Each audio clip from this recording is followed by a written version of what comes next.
Hello, everybody. Thank you for joining us on our live stream today, and welcome to our third speaker series event in the beginning of week 4.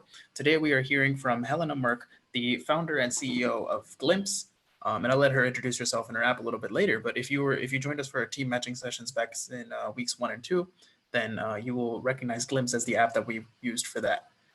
So without any further ado, let's go ahead and get started. Helena, really quickly, can you just introduce yourself and tell us about what you do and what Glimpse is? Yeah, so I'm Helena. I am the CEO and founder of Glimpse. What is Glimpse? It's an app that helps you connect one-on-one in a round-robin format. So the people who already used it, you probably met a bunch of people really quickly, and through that, we're able to form teams. What I do day to day is everything from writing code to speaking to users to glimpsing to writing a ton of emails and taking meetings. Bit of everything. And that's the life of a CEO, I guess. Yeah. Okay, so the first thing I'm curious about is tell me a little bit about how you came up with the idea for Glimpse, and with that, just the Glimpse history in general. The Glimpse history. The Glimpsery, if you will. Ooh, the Glimpse. Let's coin that term. Yeah. I think it might be helpful to kind of go back even further and just give some background on myself. Sure. If that's cool. Yeah, of course. I grew up in the Bay Area. I was one of those kids that was coding in middle school, actually really getting into coding because my parents were pretty anti-screen time, anti-tech, and spent a lot of my time trying to figure out how to be productive with technology, building apps, and really started in gaming. And then in high school, I realized I could do more with tech than build games for kids. Started getting involved with animal shelters. From that early time, I realized that I always wanted to build tech that was improving people's lives or improving animals' lives, improving the society. And towards the end of high school, I got kind of jaded with what I was seeing with large tech of like the Facebooks and Googles and Amazons of the world and how I thought they were ruining everything. So I instead, when I was thinking about college, was not looking to study CS at all. I was looking to study biomedical engineering and kind of combining my passions for animal sciences, animal rights and stuff with technology. And then also with like a human rights angle and global health, et cetera.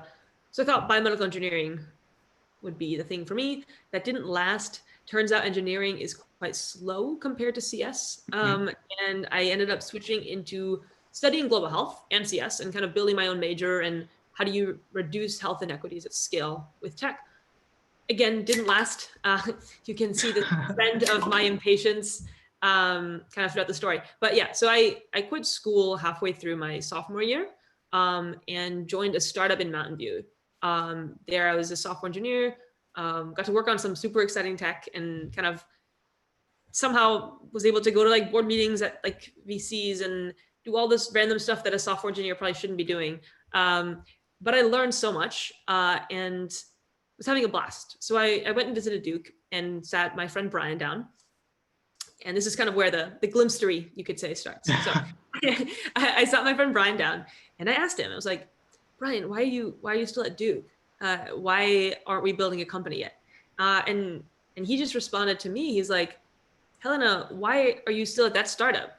Like, it was working with cars and my passion had never really been in cars. And he called me out on it. So there we were at the beginning of our breakfast, realizing that we were both not doing what we kind of like sought out to do.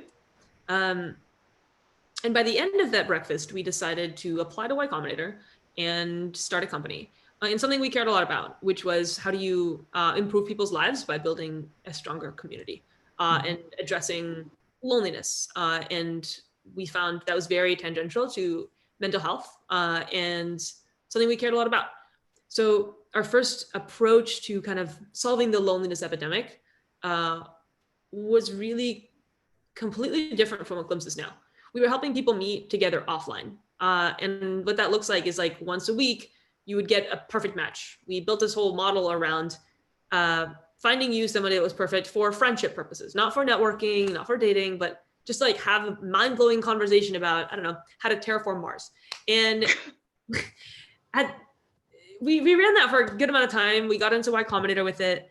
And then we realized probably beginning halfway through February that it wasn't working. It was February 2020. And we started thinking, it's one of those ideas that you tell someone like, hey, I'm going to make an app that makes it super easy to meet new people in a new city. Everyone's like, great, I love that. Great work. But it isn't something that people are kind of dying to have and solving a massive problem. So we decided to pivot and really address the hardest part in that product, which was how do you get somebody super excited and super amped about meeting somebody new and maintaining existing relationships? How do you reduce the barrier to entry? And two things we realized. One, meeting up in person was probably the highest barrier to entry. And asking to block out an hour with a stranger was also a massive ask. So instead, with Glimpse, you get 2 minutes and it's over video chat. You can do this anywhere, anytime. And we built the MVP in like a week, launched it on Product Hunt, and it kind of blew up there. And that was super exciting. And that meant that we kind of had to go build it into something real. And that was about 2 months ago now. And since then, we've kind of expanded to not just, helping friendship like groups stay together, but also working with hackathons like this one. And then also conferences and doing speed networks, and someone used it for a wedding and a birthday party. Oh, wow. So kind of all the verticals, and our focus right now is figuring out like which of these verticals makes the most sense after things kind of settle down and people start to interact in the real world. Yeah, so I was actually gonna go right into that. I'm sure COVID threw a wrench into your plans at least a little bit. But also I feel like part of the the big thing about COVID is that all of us are hanging out at home, right? And so maybe that loneliness epidemic in a sense has gotten worse. Just because people aren't able to see their their friends or so how do you think did that play a role in how Glimpse has played these last few months? It most definitely played a role. And I think our timing was fortunate. We decided to start building Glimpse before social distancing was like started, right? And that meant we were a couple weeks ahead of any product that launched because of COVID. And as we're building things, we're cognizant of the fact that we're building in mind to last for a decade, right? Like we're not building a company for the sake of COVID. We think that these are fundamental problems, loneliness in particular, that has been around for forever. Our generation in particular has the highest rate of loneliness that any generation our age has ever had. And that's really disheartening. But then at the same time, this has kind of put light onto that issue and had everyone now knows what it feels like. Where in the past, it was only a subset of the population. And when we're thinking about the future, we think a lot about the past, about like what are common user behaviors, but then trying to see which of those will fundamentally change and how is communication fundamentally changed because people are so much more comfortable with video, because texting my friend a Zoom link now is no longer weird. Right? And we found ways to stay connected and realize that the tools that exist are quite powerful in doing so. We just hadn't been using them correctly. Okay, great. With your permission, I wanted to actually go back in time a little bit. Yes. So you kind of went all the way through your whole like life story, or at least since the high school part. But can we go back to when you were talking to your friend at brunch, I believe, about how neither of you had really completely fully pursued what you wanted to do, right? So you've come to that realization, right? What gave you the confidence to actually go through with something that I think would be very, very terrifying and perhaps even paralyzing to many other students? I guess you weren't a student at that time, but even still, it probably was for him, right? Yeah, for him, I think it was a bigger jump because like I went from joining a company to then building my own. He'd never worked full time. Exactly. And sometimes I'd forget that, especially as we were starting. And I was like, what do you mean you haven't done X, Y, Z? It was like, of course he hadn't. He's been a student. And that took some time. But I think we're past most of that now.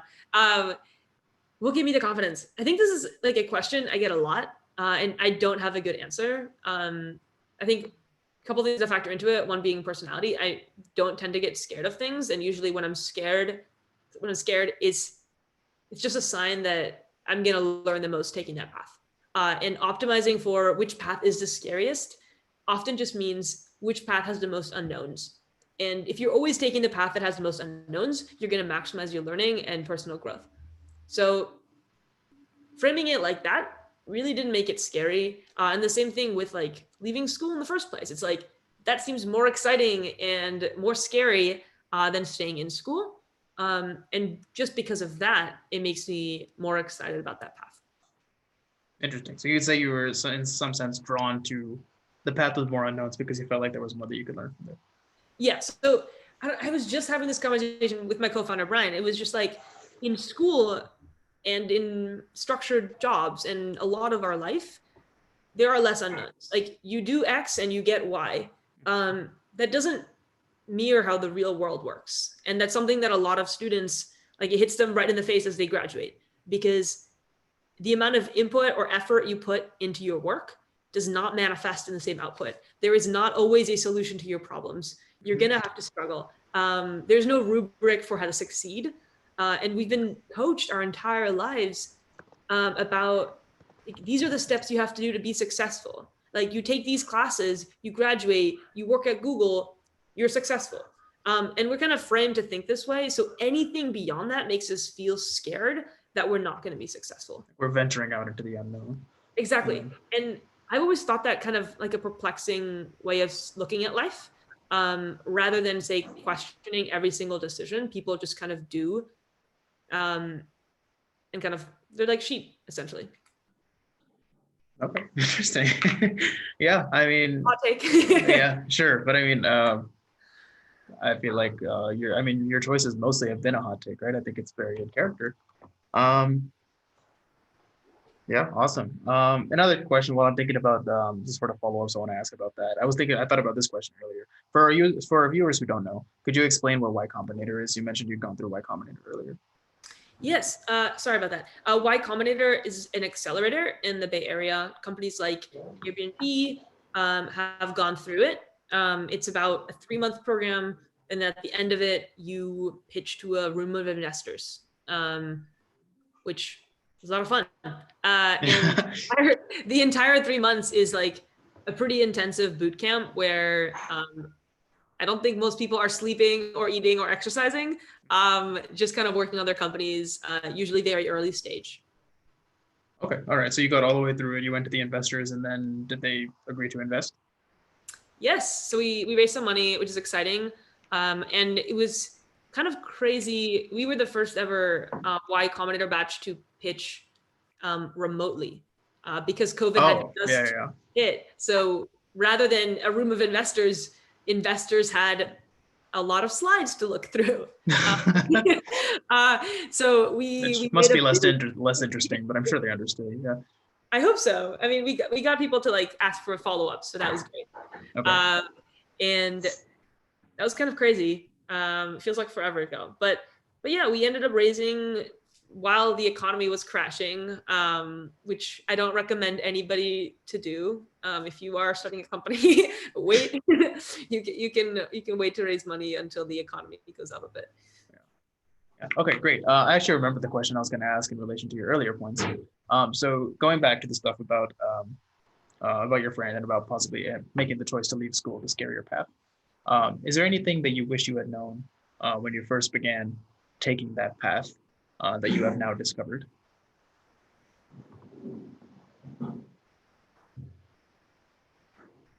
Anything I'd wish I'd known? Yeah, or any advice that you'd give to students who potentially are thinking about taking that path as well? Yeah, I mean, I think one thing I wish I'd known is that a lot of people think about it. Like a lot of people ask me like why I did it and if they should do it. A lot of people are considering it. I'd say now even more. But not a lot of people act on it. And very true. That's always been kind of surprising to me because even though it's like the scarier path, it doesn't have any risk associated with it for most people, right? Like I think there's exceptions for some of like, hey, taking a semester off. If you are on a scholarship, sometimes that means that they won't fund you, which is definitely something to consider, right? Mm-hmm. So I was fortunate enough to not be in that situation. Then there's others who, I think that's like the biggest blocker for people to take time off. Beyond that, there's very few risks in taking time off working, exploring. You can go travel. You can just spend a semester reading and like diving into something you care a lot about. In my case, like it started as an internship and then it got converted. And So when you say taking time off, to clarify, you mean like taking like a gap semester or something of the take a sort? gap semester. Yeah, take a Okay. gap semester. Do what you really care about.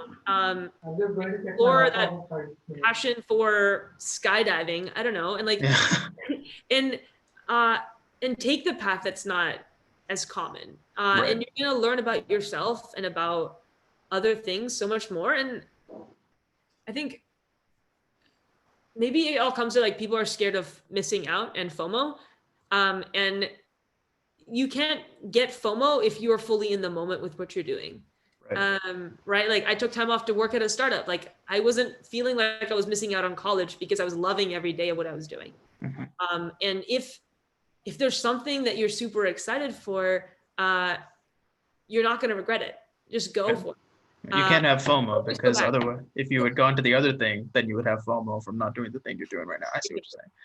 Okay, brilliant. Yeah, but I'd like to drill down on this point a little more. Forgive me here, but you didn't take a gap semester, right? Like you left school.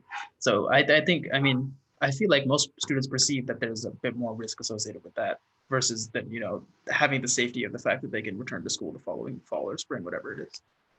So how do you think that plays into the same kind of point? I would argue it doesn't. Really? Even now, like people might be surprised to hear this, but there's no like form that I bring to Duke University that says I am officially dropping out. Right. You just peace out, don't pay it. I just don't pay it, and Mhm. I don't enroll. And it started as like hey, I'm taking a semester off, and that was like what I told my dean, and it was in earnest. It's like I'm taking this semester off, Sure. and we'll see what happens. And then I took another one off, and then those 2 semesters, I think I filled in the form that was like I'm taking a leave of absence. After that, I just kind of stopped filling it. And from my understanding, at any point, I can just re-enroll Probably. in the Yeah. next like 4 years. And Mhm.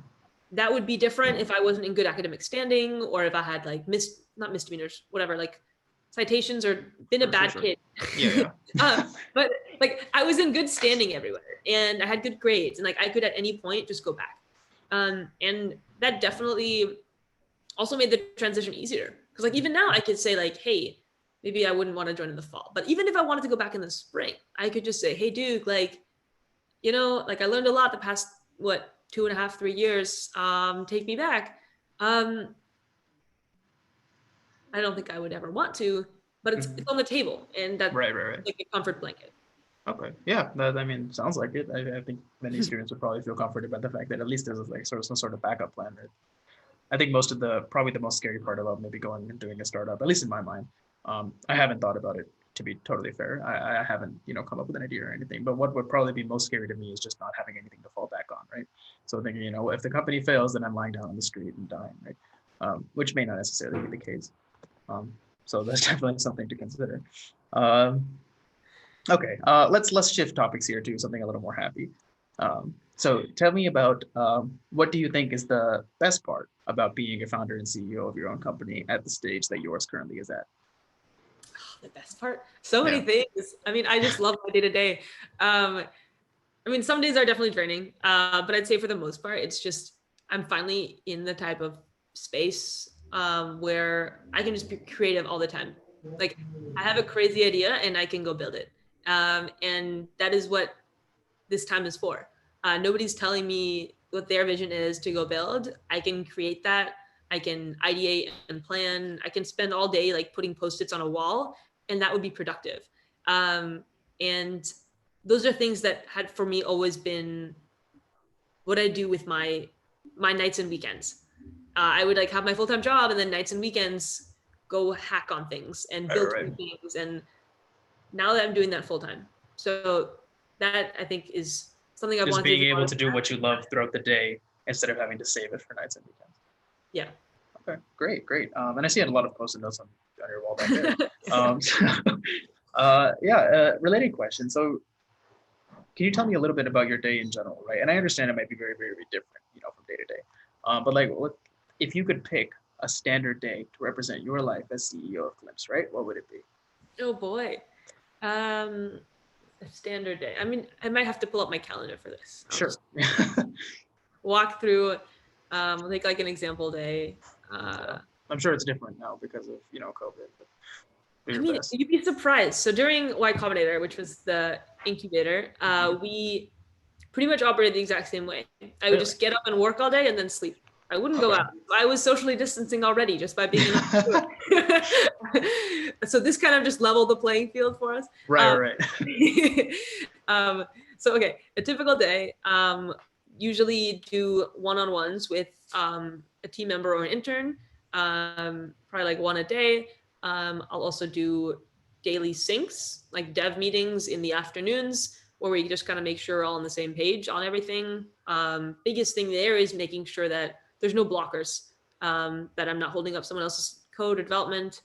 Throughout the day, also sometimes meet with an investor, like someone who invested in us, just to kind of give them updates on our progress. If we have any asks, such as like, hey, could I get an intro to this company there? Maybe we could do a partnership. Also do a lot of calls with users. So probably 1 to 2 hours a day, if not more, I'll just speak with people who use Glimpse. And the reason we do that is to get like a lot of feedback, to understand what's in their mind when they're doing stuff, and stuff like that. You can kind of just stay in touch there. I'll probably spend another hour or two doing like outreach and trying to find what are interesting groups that are hosting events that could benefit from something else. Maybe that's not 1 to 2 hours. That's like probably 1 hour.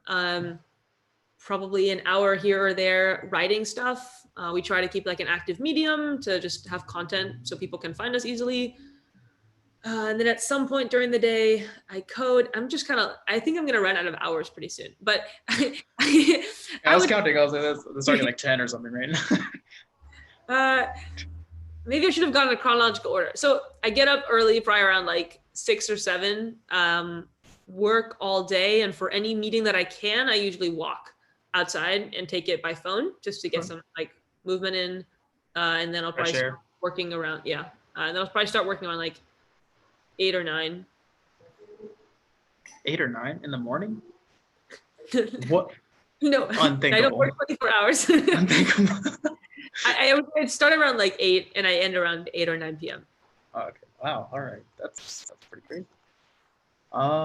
Okay. You actually mentioned a point that I was a little more curious about. So you're talking about for 1 hour a day, maybe you do outreach, where you decide like you go into new spaces, and most likely that's the hour where you actually contacted us and said, hey, you guys should use Glimpse for your virtual hackathon. So how do you look for and find these new verticals?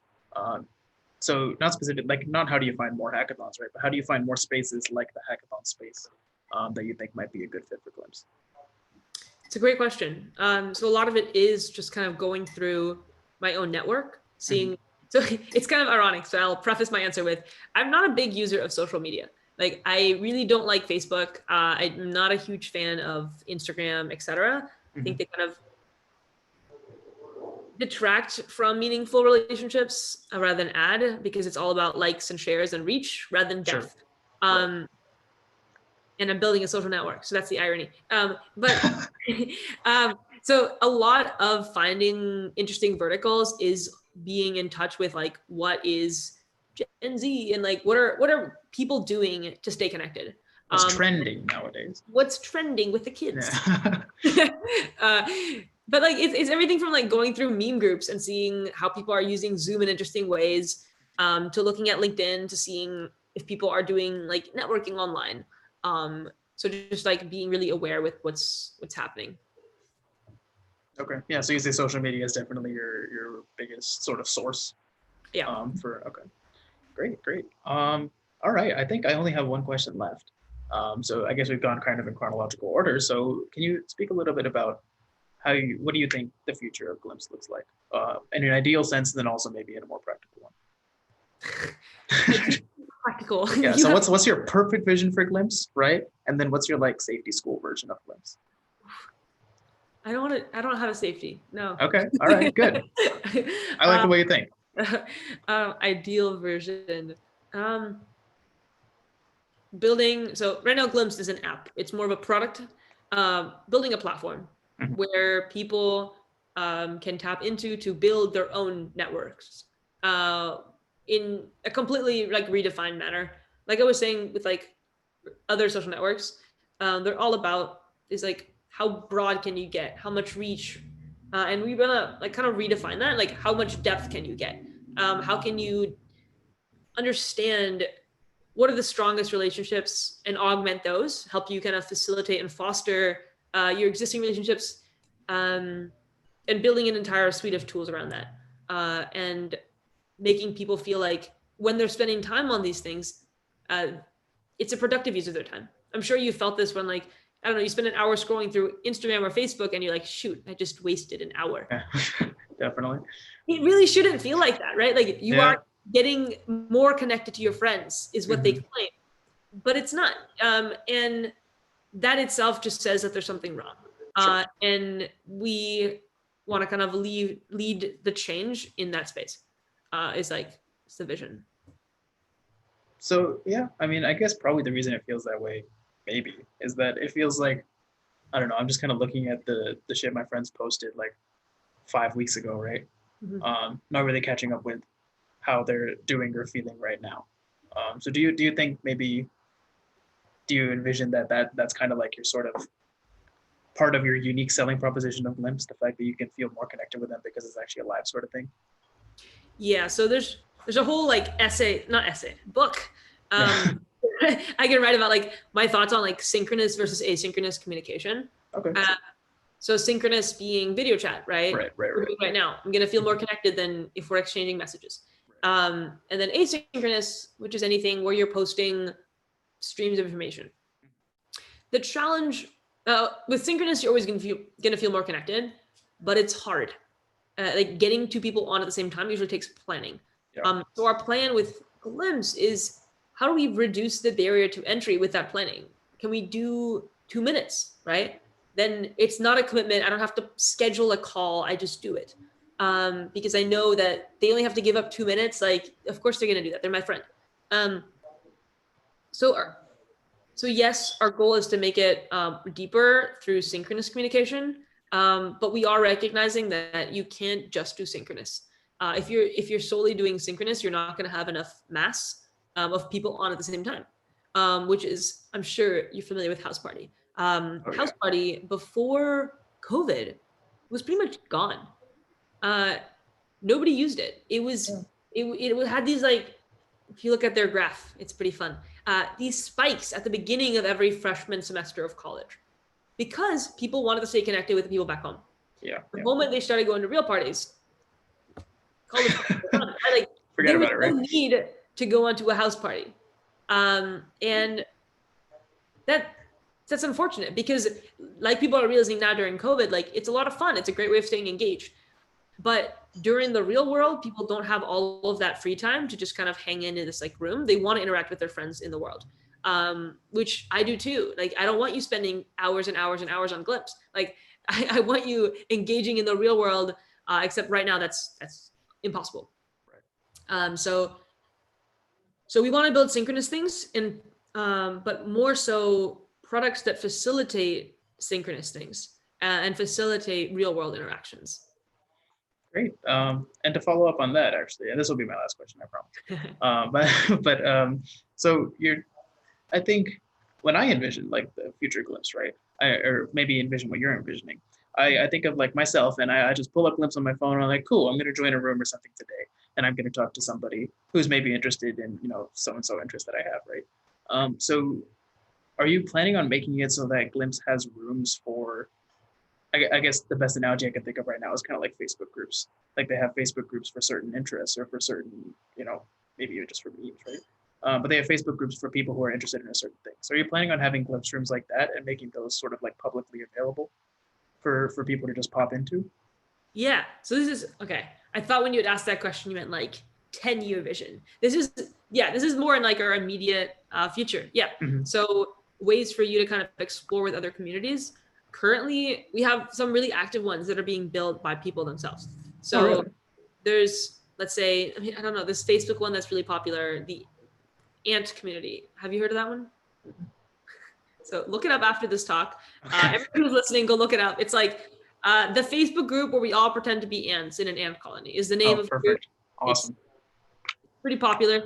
Yeah. I don't understand it, but people from groups like that are coming onto Glimpse and building their communities there and having a more engaging kind of conversation. So that's already great to see, but we can do a lot more to kind of facilitate people growing that, helping you find groups rather than having to be invited. So right now it's all about this like more private, exclusive, invite-only pattern, and we're exploring with what would public rooms look like, how can we do it in a safe way, which is why I've been hesitant to do it this far, because we're concerned about people's safety, and like we want you to have a good time there and not have someone weird hop into a glimpse room and annoy you for the rest of your day. Okay, I mean, sounds great to me. I look forward to seeing how you guys change up Glimpse. I'll definitely be popping in every now and then.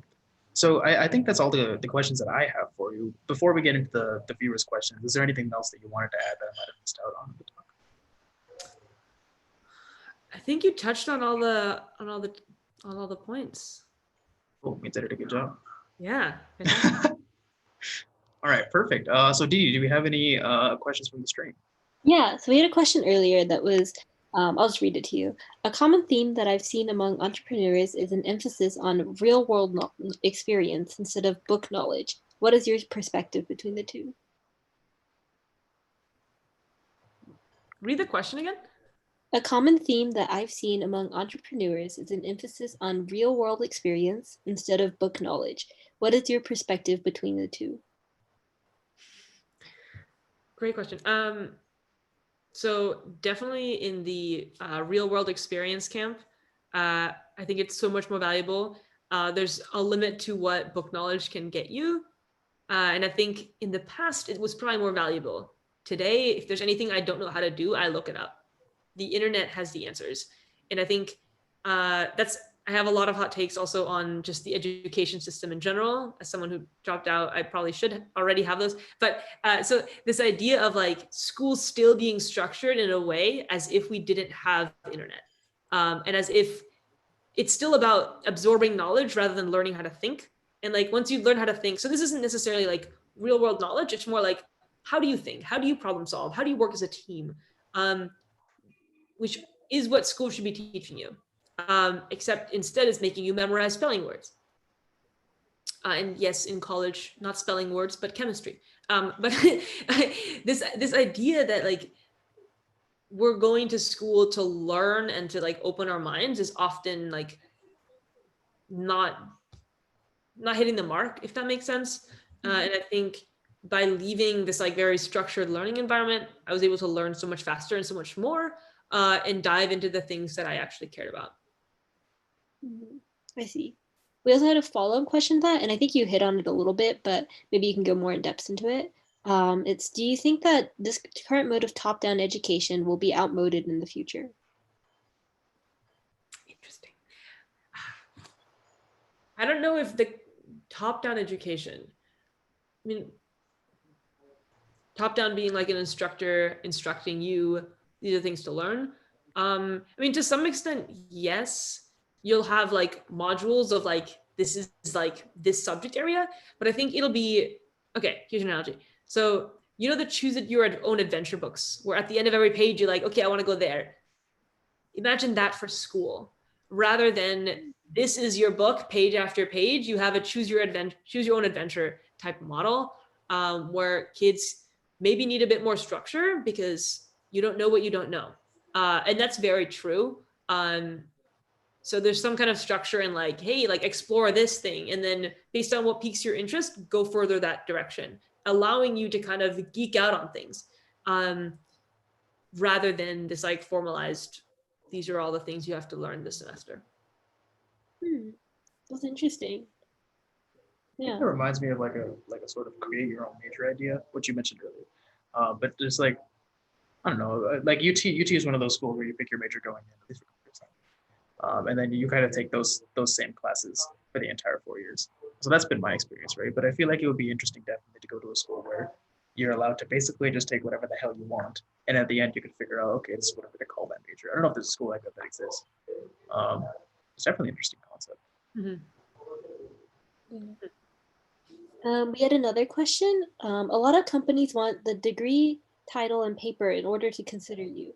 So to work for bigger companies or have greater network, formal education is necessary. What's your approach on this? Two things. One, depends on the industry. In tech, if you are trying to go into software engineering at a tech company, absolutely not true. You can work at any company without a degree, unless it's like a really old-fashioned company, and you probably don't want to work there anyway. At Yahoo. Do they really require degrees? Well, probably. I mean, they're what I imagine when you said old-fashioned. I'm allowed to say that. I'm a former intern. There's older companies than Yahoo. But like, yeah, I would honestly be surprised if Yahoo required degrees. I'll like look I'm this sure they up don't. later and Yeah. fact check myself. But if you're in tech, probably not. And since you're at this hackathon, you're probably in tech. So there's that. The network, I would encourage, if you're in high school, go to college and leave. Don't not go to college at all. So I think like I am able to have had the college experience. It was just kind of condensed to a year and a half. I met a lot of amazing people, and I can relate to what college experience is. And I think that's a big thing. And it's not like I didn't go to college and then would like think about like, oh, what if I'd gone? Like, I don't know what that would have been like. Am I missing out? Am I having FOMO? Like, no, I did that. And because of that, I'm able to make a more conscious decision about it. The other thing, I don't want to work at a big company. So the whole like, you need a degree to work there was never really a top concern. The network, I would say I have just because I went and left. And since leaving, I've grown my network so much more than I think I ever would just staying in school. That you probably won't get as much of if you're not like starting your own company. Was there a third part to that question? No, I think you hit most of the points. Yeah. I think it's a fallacy. I had another question.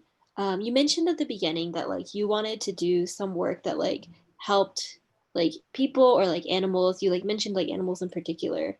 Do you feel like your work is doing this? And like, do you feel like there are other places that you want to work on, like other big subjects like loneliness that you want to address? Yes. So currently, in its current shape and form, Glimpse is not working with animals at all. It would be really funny. Actually, my sister sometimes glimpses me, and she has our dogs on Glimpse. So kind of no. No, but I'd say one of the first companies I had to start was increasing adoption rates at animal shelters. It was a tool for volunteers to increase more content, and that content is like the number one indicator for animals to get adopted. Like if they have a beautiful picture online, that increases the chances they're going to get picked and not euthanized. And the shelter system in America and around the world is pretty awful. So that was something that I cared a lot about building, and I definitely still care a lot about like the animal welfare space, in addition to larger animals and like endangered animals. Spent a couple summers actually doing veterinary programs. Kind of went to be a vet for a long time, working with elephants and cheetahs, which was amazing. Very not related to tech, but at some point in my life, I definitely want to get back to that. And I think making an impact there would either require, hey, I'm going to build a large company, and like any profits I make, like I'm going to be putting back into philanthropy and putting towards causes that I care about, if I'm not directly working on those causes with my company. So I would say animal rights is one thing. The other is like endangered animals, climate change, equal rights, and global health related issues. I think there's a lot that can be optimized. Even in just studying global health for 2 semesters at Duke, I realized that a lot of the processes could be optimized, and I think helped with tech. Like health, there's a reason that there's so many health tech startups. The healthcare system in America is very, very broken. Myself and my co-founder found that us starting a company, when starting a company, not only do you look for like product market fit, you look for founder market fit. And us being non-medical students with little real world experience, starting a company that was combating the healthcare system in America was probably not the best founder market fit. There are better people to do that right now. But that doesn't mean I can't do that later. But what we're building now, which is in the community space, helping people solving problems for people that we faced ourselves, is something we can do. So it's a long answer to a short question. But at the end of the day, definitely do want to get back to those things, and everything I work on is towards similar goals.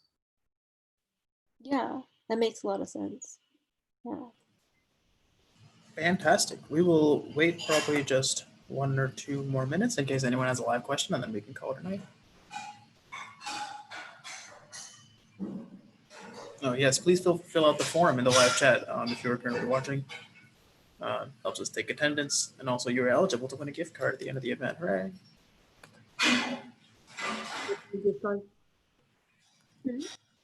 You said you could win a gift card. What kind of gift? Yes. Probably Amazon, but TBD.